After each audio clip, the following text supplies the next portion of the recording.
Why do we want to utilize a system like the Rockefellers versus what is given to us in the general public? Well, if you think about the idea of a 401k is something that you can't touch till you're 59 and a half.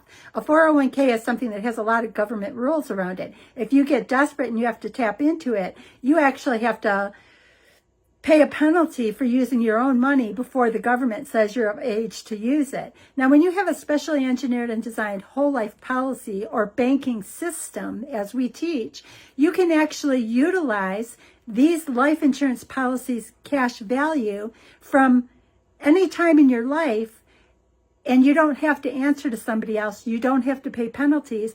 And if you utilize it properly, as in that you take a loan against the cash value of your policy, you have no tax implications for it.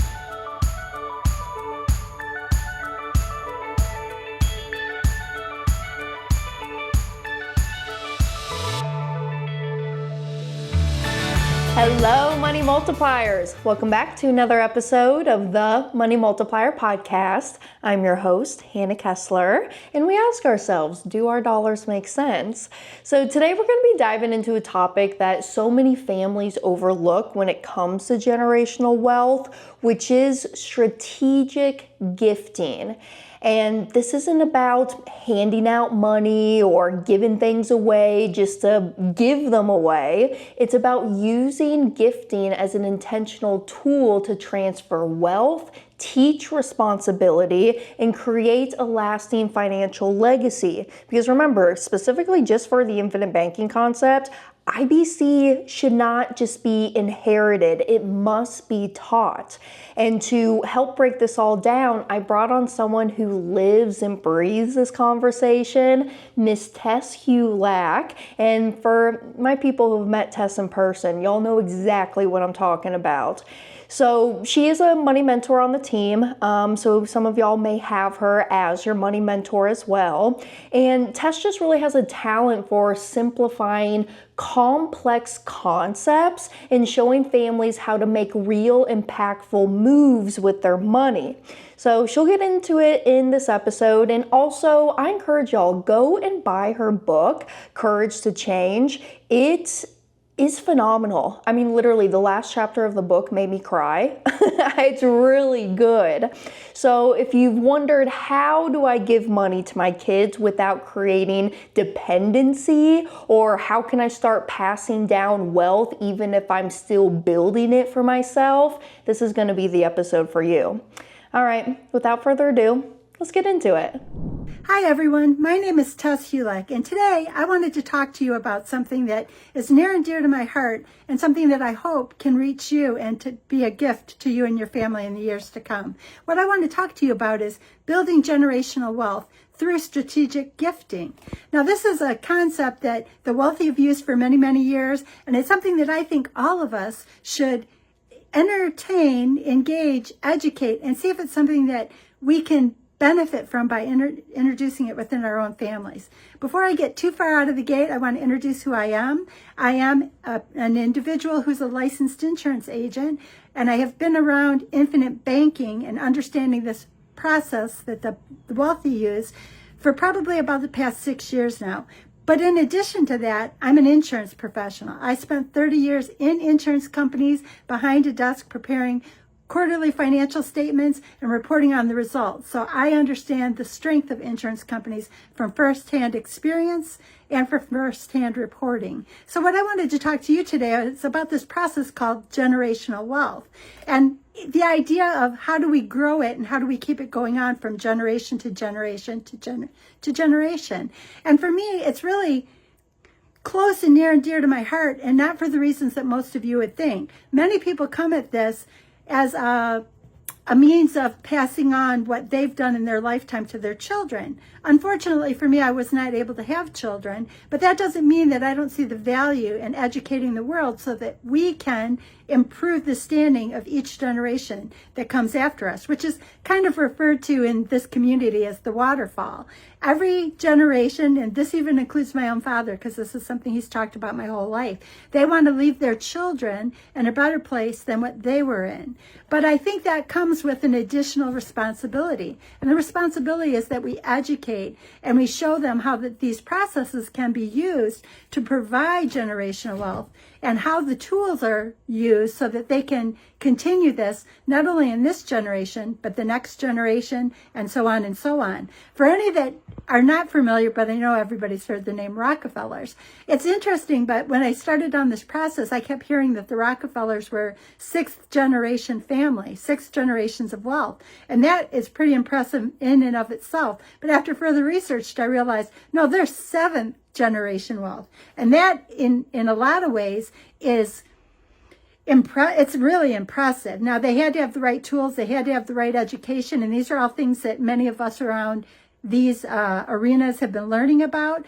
But they have beat the odds, because generally speaking, when wealth is built by a generation, the 2nd generation maintains it, and the 3rd generation just destroys it, and it's gone. There's nothing left. So the idea that the Rockefellers have put together a generational wealth that's lasted for 7 generations is impressive, and it's a model that we have all kind of followed and learned about, so that we can institute this in our own families. Now, in my place, I don't have children, but I see the value in this, and I understand it, especially with my firsthand personal experience of insurance and the value of owning insurance policies and what insurance can do for you, specially engineered and designed whole life policies that can help create a banking system that mirrors and mimics what the Rockefellers do. So what I wanted to kind of talk about today is this process, is what I've learned by watching it, is what I'm putting into play myself. I may not have children, but I'm educating others so that they can put these processes into play. Rockefellers, when they built their wealth system that's still operating 7 generations in right now, did they utilize the things that the mainstream America utilizes? Did they use 401ks and traditional IRAs? No, they did not. Did they use whole life policies and trusts? Yes, they did. But what would be the reason why they chose that avenue? Well, they chose that avenue because there is more personal control as a family if you utilize the whole life specially engineered and designed policies to create a banking system, and that you maintain it or you provide instructions for it using the correct type of trust systems. And the team has been in contact, and we utilize different systems because through the process of testing and having to rewrite things, we've had members on the team that have learned great knowledge that is shared with everybody. So why do we want to utilize a system like the Rockefellers versus what is given to us in the general public? Well, if you think about the idea of a 401k is something that you can't touch till you're 59 and a half. A 401k is something that has a lot of government rules around it. If you get desperate and you have to tap into it, you actually have to pay a penalty for using your own money before the government says you're of age to use it. Now, when you have a specially engineered and designed whole life policy or banking system, as we teach, you can actually utilize these life insurance policies' cash value from any time in your life, and you don't have to answer to somebody else. You don't have to pay penalties. And if you utilize it properly, as in that you take a loan against the cash value of your policy, you have no tax implications for it. Now, there is education behind it, but it's fairly easy to gain if you come around and listen to more of these podcasts and get around Chris Nagel's YouTube channel. There's a lot of information that you can learn to help guide you and your family as you get this process moving. So the idea is that we know people have utilized the system for 7 generations. And what do? They build generational wealth through strategic gifting. Now, what does this idea of strategic gifting mean? Well, we know that many of us are probably concerned that one day, if we leave a life insurance, or if we leave homes, or if we leave cash to our families, is that going to help them get into a better place? And will they have something to utilize to pass on to the next generation? Well, the answer is we don't know. And we don't know because if you pass that gift along without an instruction manual, so to speak, you don't know what those next generations are going to gather from you. What what tools are into play to make sure that the generation that you may never meet puts those tools into play. And I think what's beautiful about this is that through learning what the Rockefellers and other wealthy families have done, you can put together trust systems. And these trust systems will actually give instructions on how to utilize these policies. And it also helps to waterfall, which means create a bigger and a better legacy for your next generation by providing instructions as each generation is born. You can set up your system so that it says when a child is born, you have within a certain amount of time, you need to create or apply for and get started an infinite banking, specially engineered and designed policy to protect that child for their lifetime. And what's beautiful about that is it's allowing the system to continue to operate in its current state, but you're starting to build an additional branch, almost specific to that child, a branch of that banking system that can actually handle this one child and still allow the big base of the family wealth system to grow. And what's interesting about it is starting that policy when a child is young allows you to take this as an educational opportunity. And what do I mean by that? We have many people that are writing books, children's books right now about, like Hannah Kessler and Chris Noggle. They wrote a book called The Companion. And although it doesn't say infinite banking, it is the idea of respecting and learning about money, and not money per se, but learning to respect the gifts in your life and how you grow them and how you develop them instead of destroying them, which is what sometimes happens. And what we can do in this generational wealth through strategic gifting is that we can start with these children young, get them their own infinite banking policy, and we can educate them. We can say, hey, you know what? We see that you want this dirt bike. That's a really cool dirt bike. I see why you want that. That's really awesome. Well, let's put something together. Let's help you to understand. Let's get you to get that bike. Now, Mom and Dad, we can't really buy that for you right now, but hey, you know what? We got an idea. We've got this thing over here, this banking system, and we're gonna, let's do some chores. Let's give you some chores like helping with the dishes or with mowing the lawn, or maybe your aunt and uncle, you can help them out, or grandma and grandpa, there's a few chores you can do for them. Let's take this money, and even if you let them keep a piece of it, we all know the first law of wealth is to keep 10% of your earnings. Help to teach them how to take that 10% and put it into their policy. Let them learn young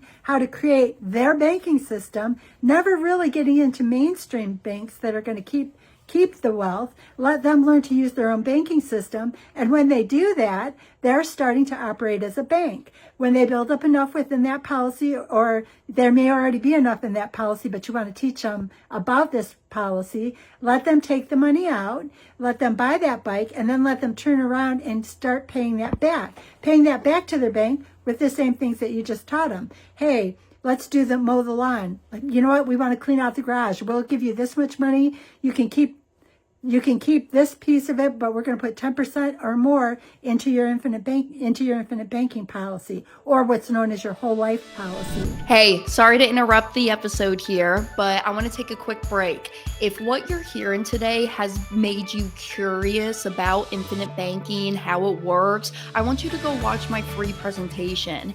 In it, I walk you through the same steps that my family took to pay off $984,000 of debt in 39 months, and how we've been able to recycle and recapture every single dollar since then. This isn't theory. This is real. I mean, this is what the wealthy have been using over 200 years to keep the money within the family. This is literally where banks, conventional banks, store a boatload of their dollars at. And it's the same process that we've helped thousands of families across the country put into action. So go to themoneymultiplier.com/presentation and see for yourself how you can start taking control of your money today. All right, let's get back into the episode. Let's teach them how to do this. But the cool thing is that if you start this young and you start it with small processes like this, you can turn it into that this piece of the banking system, now mind you, there's a whole system out there that it is available to the family, but this can teach them things like, Christmas is coming. I want to do some things for my family. I'm going to start in January of every year. I'm going to figure out how much money I want to use to spend to buy gifts for my mom and my dad and my brother and my sister.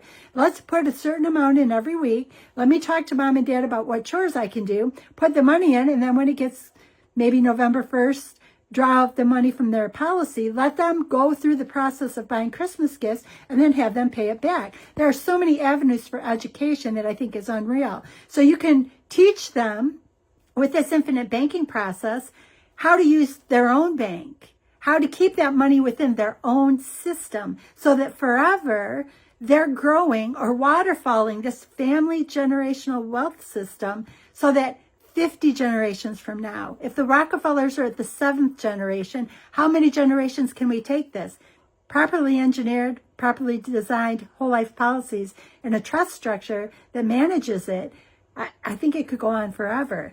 And coming from a person who is unable to have children, I see the value in this and I see the gift. And I truly believe in my heart of hearts that if we can take back financial freedom, take back financial control, for us starting now and into future generations, I believe that's part of how we start to heal.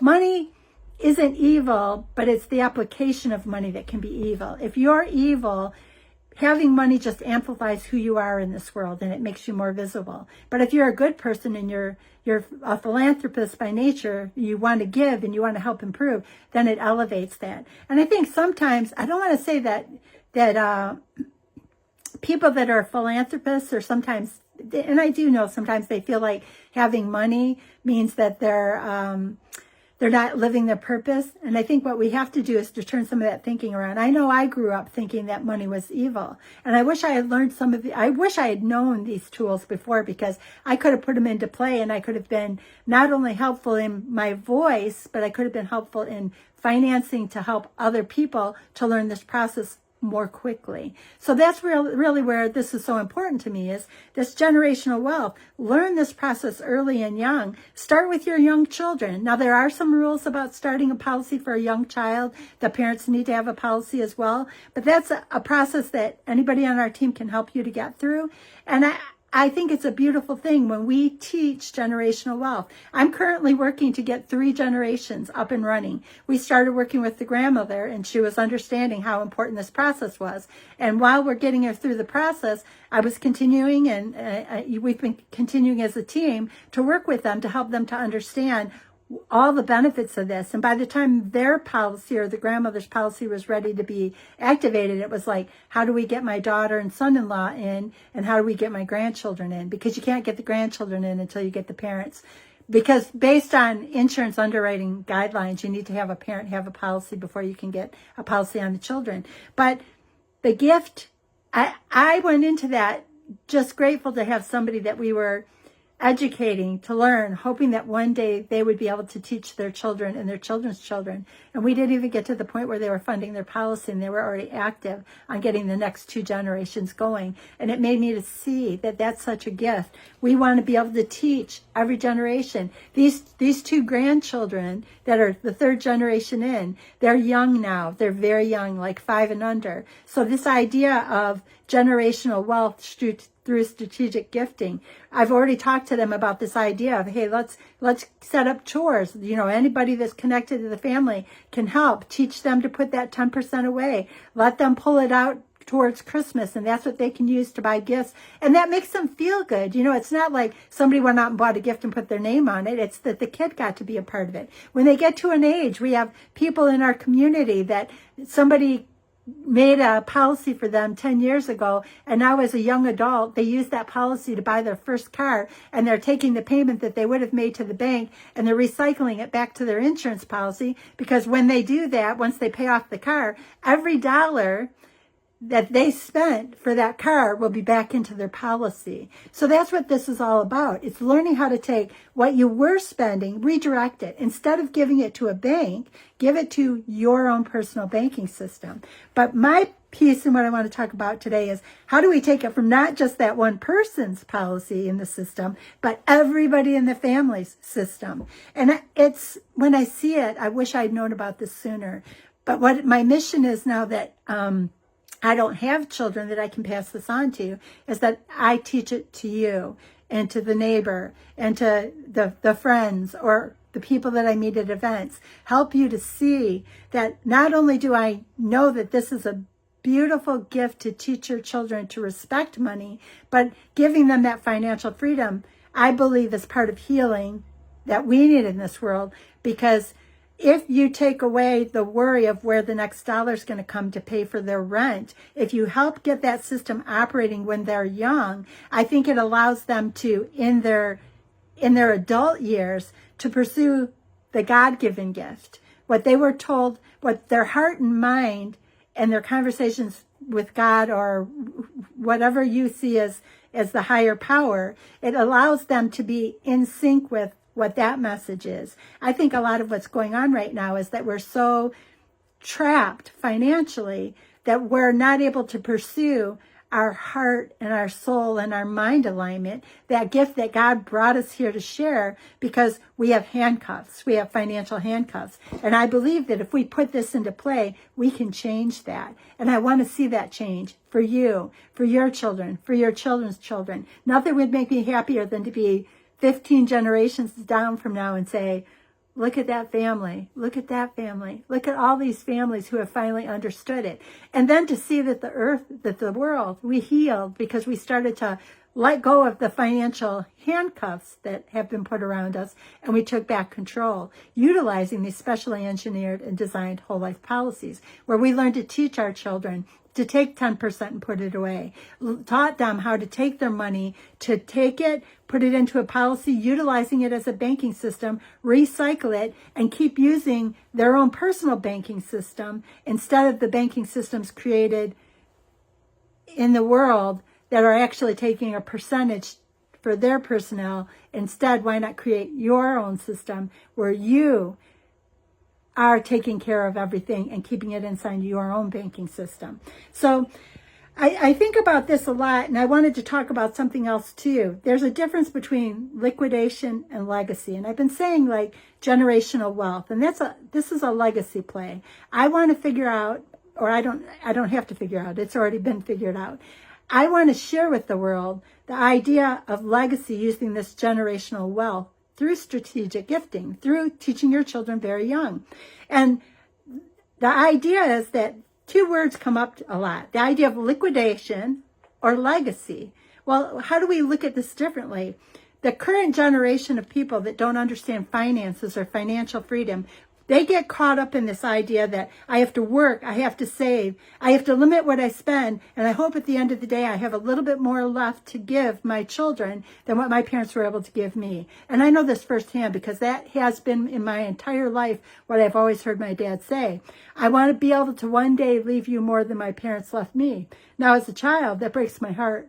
Breaks my heart that is his goal, is that his legacy is to leave me a little bit more money than what his parents left him. That tells me that money has the wrong place, that we're so handcuffed to money that we don't understand there's a better way, so that instead of worrying about working so hard and having less for you as you get into your senior years because you want to make sure there's enough to give something to your children, why not create a system like this where you don't have to. You can learn to become the bank. You can recycle this. You can learn the processes, buy the life purchases, the cars, the houses, the weddings. You can know how to utilize your banking system so that we can set that up and we keep every dollar that you make in your own banking system so that you can know that you lived your life fully. You left more than you ever dreamed possible for your children, and that you established and educated your children on will carry you for Where are the Rockefellers right now? 7 generations in. So that's my hope and my desire, is that in sharing this, and I can see it. Remember, I'm a finance person. I'm an insurance finance person. I prepared their financial statements. Is there stability in an insurance company? I'm going to tell you, I don't think there's a more stable company. In my personal opinion, I sat through the audits. I sat through the actuarial reviews. For those of you that don't know what those are, it's a case where we have number crunchers to the top degree. They are number people like you wouldn't believe, that actually take a look at trends, and they look at lines of business, and they look at states, and they look at, the regulations, and they look at what it's going to cost, the present value and future value of money, and what is it going to take to one day pay every claim for every policy we've currently written. And they do calculations, and they're signed off on, and they're reviewed by public outside firms. There are so many layers to insurance companies and oversight that I am confident that they're going to be around 100, 200 years from now, because right now we're sitting at a point in time where they've been around for 100 or 200 years. So I think, number one, I know there's stability in insurance companies, and I know it firsthand because I prepared the financial statements. I went through the audits. I saw the kind of questions the actuaries and the auditors asked. I know what kind of key performance indicators are reviewed every quarter by the regulatory boards or the state regulatory boards. I know the oversight on insurance companies. So I'm confident that we know they've been in existence for 100 to 200 years. I'm confident that another 100 or 200 from now, they're going to still be around. And we have examples. The Rockefellers are 7 generations in. It's a number of years. We have history. All it needs to happen right now is those of us that have been handcuffed say, enough. I'm going to step in, and I'm going to learn about this.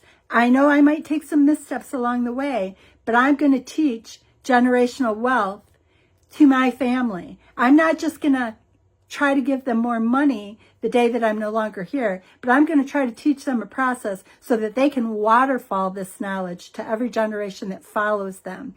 I want my bloodline 500 years from now to be looking back and say, wow, great, great, great, great, great, great, great, great, great Grandpa Chris, because for those around, Chris Noggle always gives he's giving $100 to each child of his bloodline after he's gone, and that's part of the trust structure that he's set up around his whole life policies. It's a beautiful thing, and it's something that, in my experience from being inside of an insurance company behind the desk that prepares the financial statements and answers the regulatory boards, having a love of law because originally I wanted to be an attorney, I see where all this can come to play, and I want to see that for more and more people, because I truly believe that it's available to everyone. We have people that are doing it. It starts slow. It's a marathon. You're not gonna come out of the door and be the Rockefellers, because remember, you leave each generation stronger than the generation before. But if you don't start to take control now, who's going to do it? Who's going to set the example? So what I'm really kind of saying to you is, just as a refresher, I'm an insurance accountant of over 30 years. I know the stability of insurance companies. I also understand this idea of liquidation. I know that my dad has a goal and has worked his entire life to have money so that he could live what he thought was comfortable, but save enough so that he left more for his kids one day.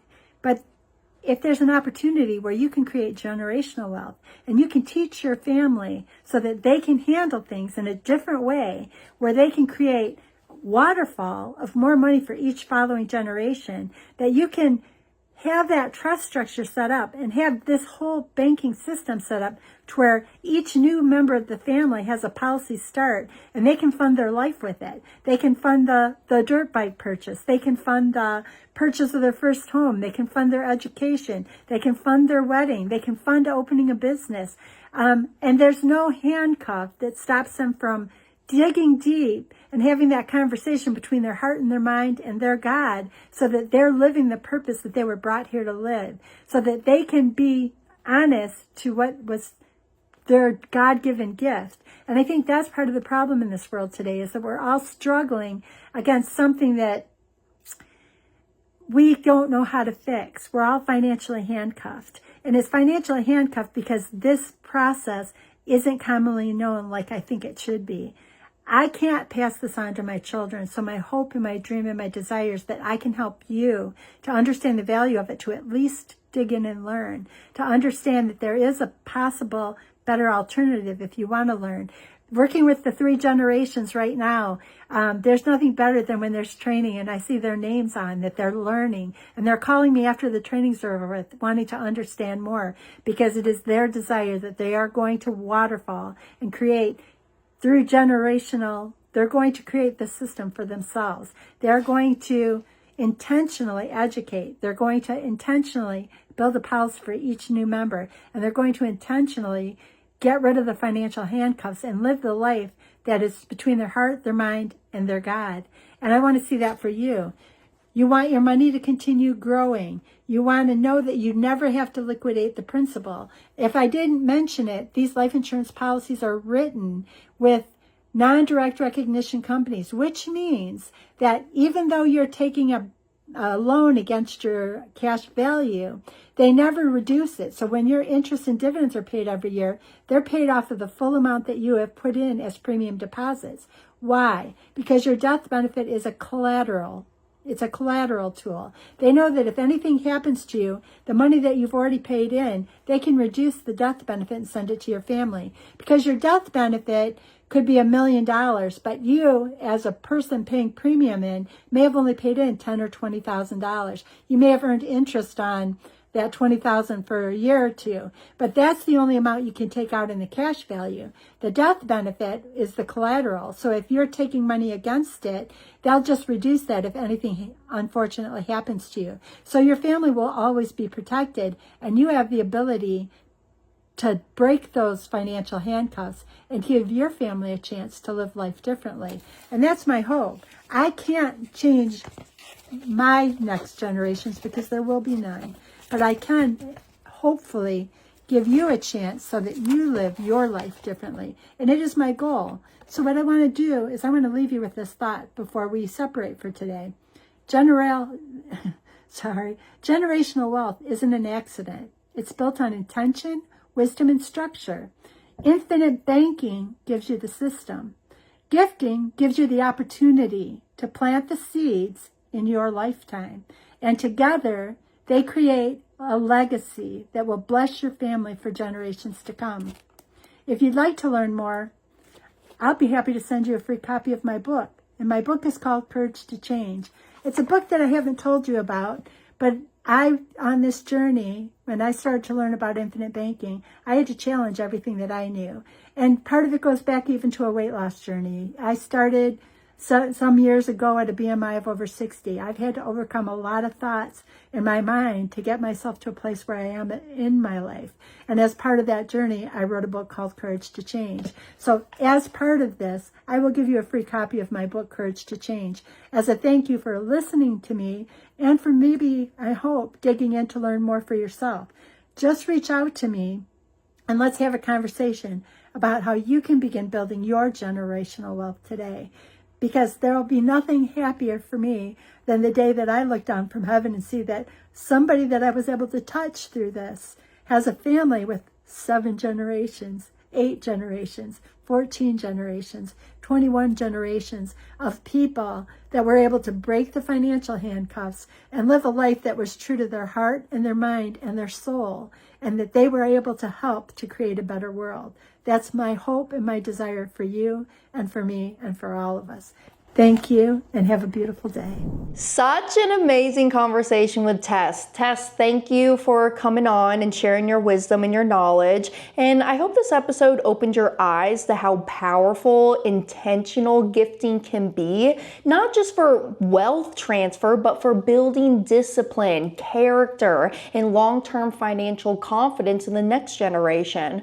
So remember, generational wealth isn't something you leave behind. It's something you teach, you model, and build with your family while they're here.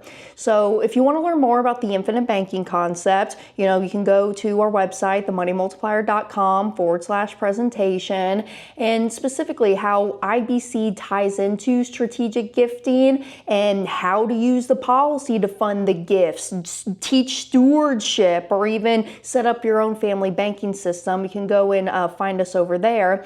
And hey, also a little reminder, Money Game Live is coming up. So we're about, 3 months away from Tampa event, moneygamelive.com. So I hope to see all of y'all out there. This is going to be the event for you if you are just trying to get to that next level, right? Get into real estate investing. How do I do this with no of my own money or no money down?